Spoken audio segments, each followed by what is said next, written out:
Hi, this is Dodger and you're watching my show. The sun is shining in, it's very warm today outside, but inside the house is freezing and I don't know why that is. So I'm wearing a jacket.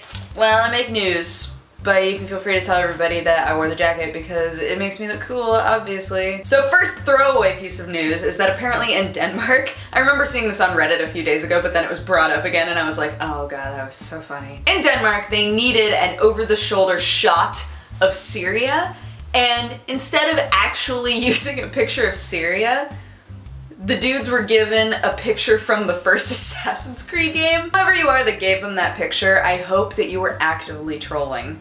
And if you weren't, how did that happen? I mean, it's technically Damascus, but that skyline was modeled to be from like hundreds of years ago. So the Scott Pilgrim game has been around for a while. It is a fantastic game. I absolutely love it. And for almost a year now, people have been waiting on DLC. I mean, this game is pretty old. It's going on 3 years right now, and they announced the DLC in August, and it has yet to be here, but now they are finally releasing it. And when I say releasing it, I mean they are releasing it today. You get to play as Wallace Wells, which is great because he's one of my favorite characters. And the other thing that they added in is that you can now play on the network. You can play with your friends. Not that you couldn't play with your friends before, but it's like, there's like multiplayer, there's like over the internet, and like, I could call up my brother and be like, hey, do you want to play Scott Pilgrim with me even though you're in Oregon? And he could be like, no, I'm really busy and you're obnoxious. So that comes to PSN today. If you would like to see the trailer, I can link you to it. It made me really excited to play the game again, honestly. I haven't played it in over a year at least, but I really love that game, so I'm excited that they have a DLC pack that is available for it because people have wanted it for a while. Big news right now is that the Heart of the Swarm launch party is happening. It is streaming right now. I believe that while I am filming this, they are doing the section of it that is taking place in Versailles, but it will be switching back over to the American stream. It's just one long thing.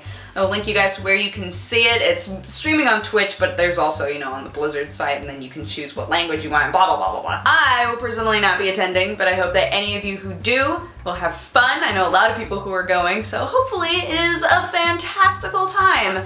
The stream will be ending at midnight Pacific Standard Time, I believe, because that is when the game launches. Until then, the stream is filled with games, with community content, lots of stuff, so it's pretty fun. To any of you who are upset about not being able to play SimCity very reliably for the last week, EA came out and said, that was really dumb of us. In a very nice, very apologetic letter to everyone, they said, you know, we honestly didn't think so many people were going to try to play on the servers. Lots of things wound up happening that never once happened on the beta, so we were hit with a lot of nonsense that we were not expecting, but we should have been expecting it, so that was our bad. So to make up for it, they've decided to do something cool. Anybody who had the game, I believe, before this most recent patch, because the patch has fixed a lot of problems, but anyone who had an activated game before then, you will be getting a free game from EA. I don't know if it's a game that they choose or if you just choose whatever game you want, but it's pretty cool. It's very nice. I will be linking you to the EA post so that you can read it in case you're interested, but otherwise, that is my show. Thank you so much for watching. If you have a positive or a negative response, feel free to leave it in my comment section, and if you want to have coffee with me, you can click wherever I put the annotation and it will take you to my channel. Otherwise, I hope that you guys had an amazing weekend and a great start to your week. If you are looking forward to Heart of the Swarm, I hope that you don't fall asleep and miss out on the exact moment when it launches. But otherwise, I will talk to you guys again on Wednesday. Bye-bye! Mwah! No, I'm really busy and you're obnoxious.